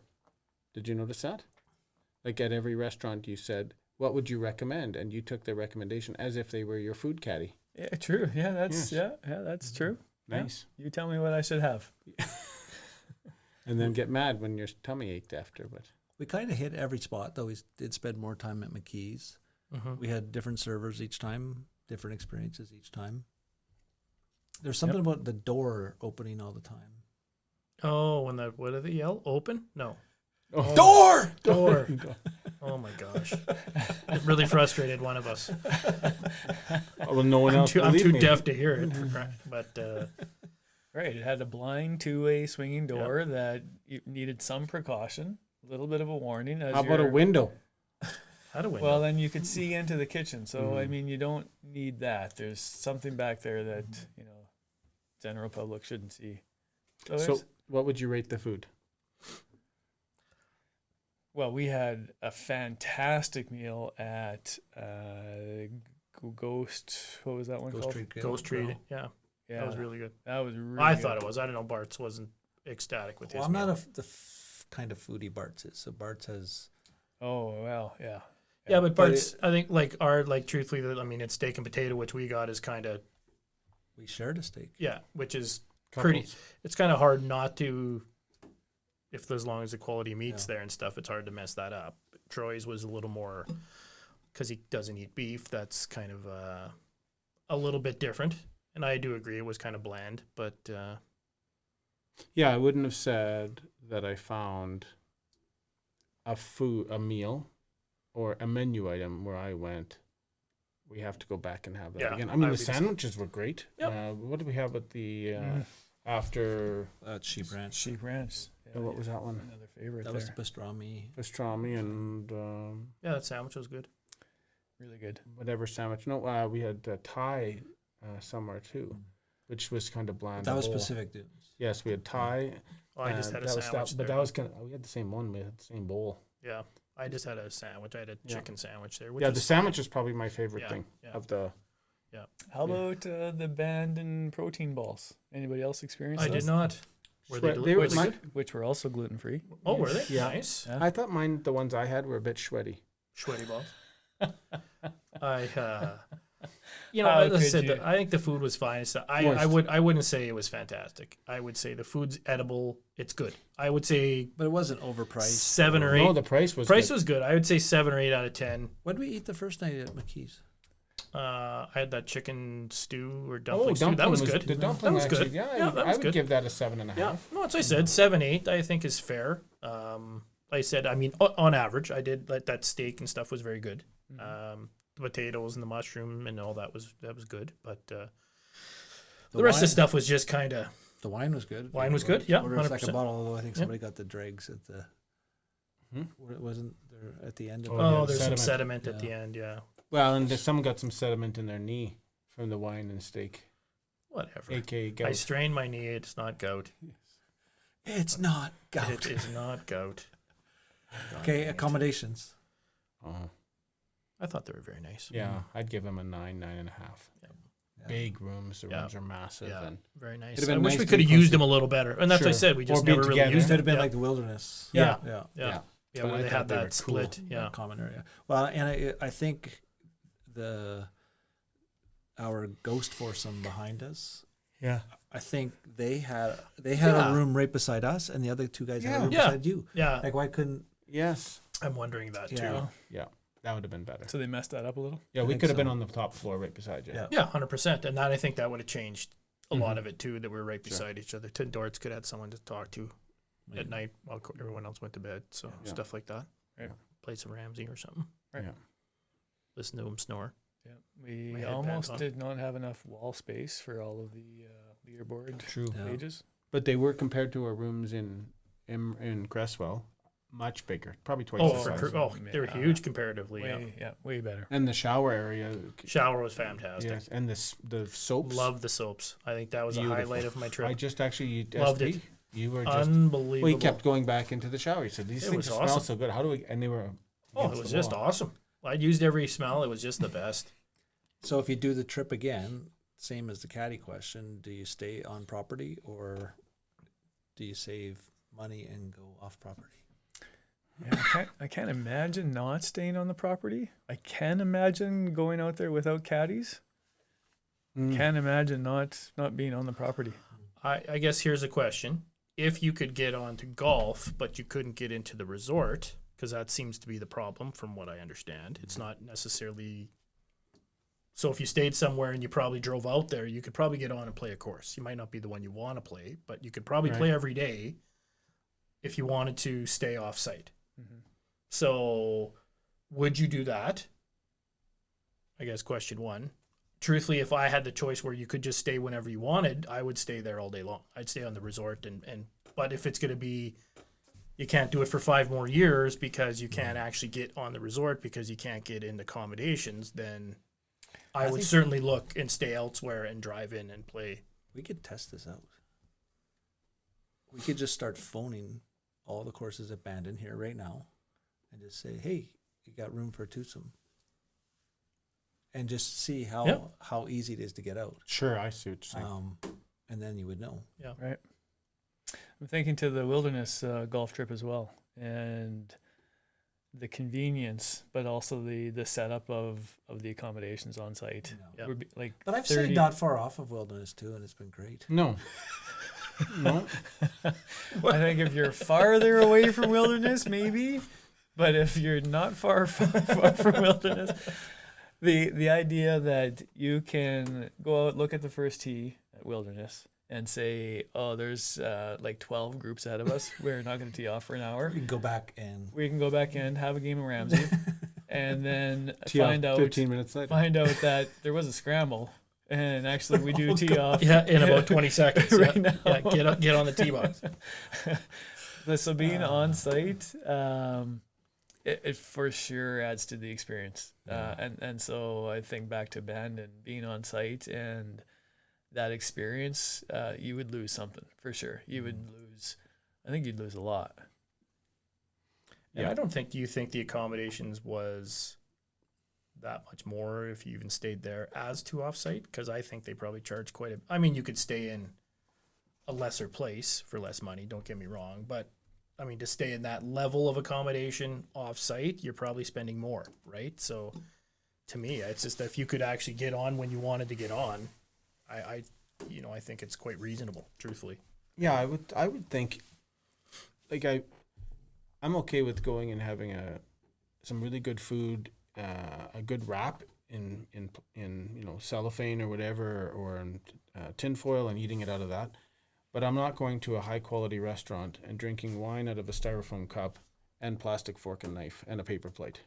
And to me, that's what I would feel like if I'm driving 20 minutes to Coos Bay where you're getting your lips blown off and driving in every day and missing the whole experience of it. So I would sooner give up if I had to give up one thing, I'd give up caddies before the accommodation. I don't know if I'd want to give either of them up, but I don't think I would want to drive 20-minute conversion on each side of that, or hang out in the middle of the day for a couple of extra hours when you can go change or shower or whatever. Right. So, and because the accommodations I thought were. Yeah, I really liked them. I thought they were awesome. Yeah. Where we stayed, I don't know if all of them are the same, but the Lily Pond ones where we stayed in, I thought were really good. There's higher end accommodations, I believe. Is there? I think so. So I think you're right. I think there is a step up from that. I don't know if the hotel would be less, and if that's what I'm wondering. Involved in the packages, it would be interesting to go through a pricing experience with Bandon itself, right? To see, right? Yeah, what the different options and how you could structure something differently. Keep in mind too, we're June, which is peak season, right? Like that's, A bit of an aside. Have you noticed that they have free golf for juniors under the age of 22? Mm-hmm. Yeah, I was going to try to go in February with Truman because he was turning 22 in April. Yeah. So I'd said to him, how do we do this? Because it's, yeah. So you still have another year. I might have had a chat with, Jacob about the same idea. Yeah. Turner, you got to work on your game. Yeah. Free golf. I really did. Why do you have to work on your game if it's free? Right? Well, because you don't want to be the guy that shoots 300. That's impossible. Shoot 300. That's what David said. He had a guy that shot 300. Not with a good caddy. He was the caddy. Memorabilia. You brought that up. Yeah, what a great hat. I guess Shorty's. Yeah. Great hats. Yeah. Some neat stuff there for sure. They do have some neat stuff, yeah. See some it is Bandon stuff. Some higher ended stuff. What idea? We could have like a little thing where you could rank them? Yeah. Is that your ranking? No. Yeah. Somehow the par 3 ended up at the bottom. Yeah. Not far off, yeah.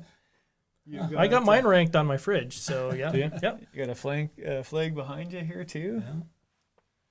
I talked to Neil, who went, right? Martin? Yeah, he was asking about it, and then I said, like, he said, and the memorabilia, and I said, like, it's quite incredible.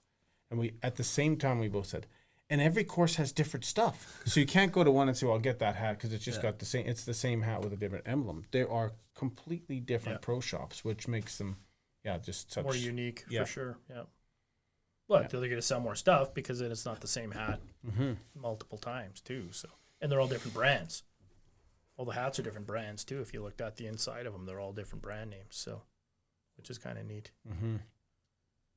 I ran into a little bit of trouble coming back home at the border when they wanted to know how much I spent, how much I was bringing back home. I just forgot. Honestly, like I was glued. But I that just was walked in also going, how much you spent? $40. Okay. Is that what you said? I said $40, and then when like clubs were lost, I put a real number in there. I'm like, oh no, are they gonna look and see? And I'm like, see that I lied, and I'm like, oh. But that was the strangest border crossing I've ever had. That at was an airport. weird. Like specifically ask me what did I buy. Yeah, that's the first time I've ever run into that. Yeah. Well, and when he like you spent that much on that, yeah, it's a nice hat. Right? Oh yeah, I said, I think I said 700, and he said, well, what did you buy? Well, mostly golf memorabilia, a few golf hats, and I said I have this hoodie on and a golf shirt, and he said, and what else? I think that's about it. Said, how much did you spend again? 700. On what? And I told him again, and you spent that much on that? Yeah. Had to, and then he had to go check. I think he Googled how much are you allowed to bring back home. Yeah. Oh, maybe he was actually trying to talk you into saying a lower number. Maybe. Like, dude. Yeah. You didn't spend that much. Right. Eventually. Say 40. Yeah. Clearly, that's the right answer. $40. Or he was trying to help you budget. I was just looking at Come that on, too. man. I'm like, why are you Yes. asking me? Like, it's well, it's my job, and I'm like, well, no, this Nexus thing is a trusted. You don't have to tell you squat. As long as it's under 10,000, you're good. Yeah. But Any closing thoughts? You can edit out that dollar amount that I had mentioned earlier. Edit that out? Yeah. Okay. I really appreciated going on that trip with the four of you. That was... There's three of us. You were the fourth. well, he appreciates Going with the himself four of a us. I lot. appreciated myself and I really. If I'd like I to was start... rate, if I had to rate rate... one. Yeah. If I had to rate the four people on the trip, I'd put myself first. Right. And you do. Anyhow, another story And then a tie for second. is myself. Or is it And a tie then for you fourth? three are fourth. Tie for fourth. Man, I had a great time with myself. Sweaty balls. Edit out. Edit good times.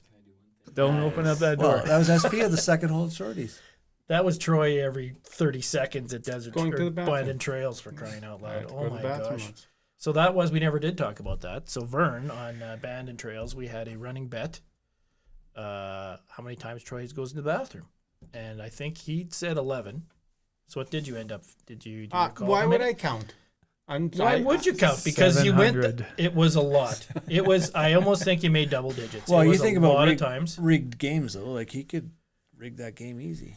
but he didn't have to rig it. It was just. I know, but I didn't know there was a thing going. Why would I be counting if I didn't know there Well, that's was what a I'm game? saying. Like I think we count. I think you got to 7 or 8 to tell you the truth, because we were counting, and I think he went high low on 11, which I thought was a little high. You weren't that bad. Probably every couple 3 holes. The last day at Palm Springs at Shadow, what's the Faldo one at Palm Springs? Oh, Shadow Mountain. Yeah. Shadow. Yeah, I was so dehydrated. I had been drinking water all night, and it was every hole, all 18 holes there. Right by the sign that says, "Please don't pee on our lawn." Yeah, that was a lot. You were dehydrated and still urinating that often? Well, like that trip I was. So that night I just kept drinking water. But the next day it was just all day, every hole. Yeah, we digress. Yes. So I agree, though. next trip, With where? the four of you, I think it was it was a great trip. Nice. 90 days out. 4 people. I'm really good at counting. Yeah. So Days. so there is SP has done a nice job of doing a little research on Sand Hills, Whistling Straits, Robert Trent Jones in Alabama. Trails, yeah. I think those are the only 3 you've done. 3 So I've sent so far. Yeah. um, Got a Vegas or Mesquite one going again too. So Cabot is a 2-year window. Pinehurst. Pinehurst. can we even get on Pinehurst? Oh, Pinehurst is easier because there's 9 courses, right? Oh, that's right too. Yeah. And that whole area is just brimming. That's kind of like the Palm Springs of that area, right? Mhm. South and North Carolina and Georgia. That Gotcha. 4-hour Window. drive is hundreds. Yeah, it's really just doing what we did here, which was we made a quick decision and we did it. So we just have to do it sooner if we're going to get on some of those places, but it will be a quick decision and doing it. Or don't mess with a good thing and we're done. I don't know. Would I go with you 3 again? Probably. I don't know about that. I personally, I would go with the 4 of you. Heartfelt, sincere, straight back to Sure. Steve. I'd do it again. I had one. I appreciated Dort's putting up with all of our reminiscing. I was reflecting on it because, like, even now, so you come back and you tell You were you reminiscing on that. You're reminiscing on the reminiscing. reflecting on the reminiscing. like come back and people ask about the trip, and it's obviously easy to talk about the trip, and so I try not to bring it up. So Don't you have a giant hat that says "pack" on it? No, I think it says Pound Town. Pound Town. Did you like that? Hey, did you see that bag? Yeah. I couldn't believe I was just sitting there, and all of a sudden I looked down and I'm like, "Are you kidding? I gotta get a picture." So I run up and take a picture of the guy's bag. But it's because obviously Troy and Steve and I have been connected for a long time, and it's easy to bring up old stories, and there were a lot of them. Yeah, man. we're old, so yes, there's a lot of appreciate you stories. sitting through that. Yeah, yes. Well, usually, hopefully, they're quite entertaining. They well, hopefully, somewhat entertaining. Interesting. Thank you. Interesting. I'll take interesting. Doesn't have to be entertaining, I guess. Interesting. It did bring a tear to my eye though to see you guys enjoying the memories, reminiscing. You guys have a good thing, for sure. No, well, you're part of it now. Thank you for inviting me, for becoming a part of this group. Yeah. Yep. Good memories. To the 5 of us. I mean, Two-Face. There are 5 people in this space. There are. That's how I just did some natural counting. Yep. Natural counting. All right. Cheers. Cheers. Cheers. Cheers. Cheers. Yes. Cheers. Ryan Dorton. SP. That's a wrap. Between Two Ferns.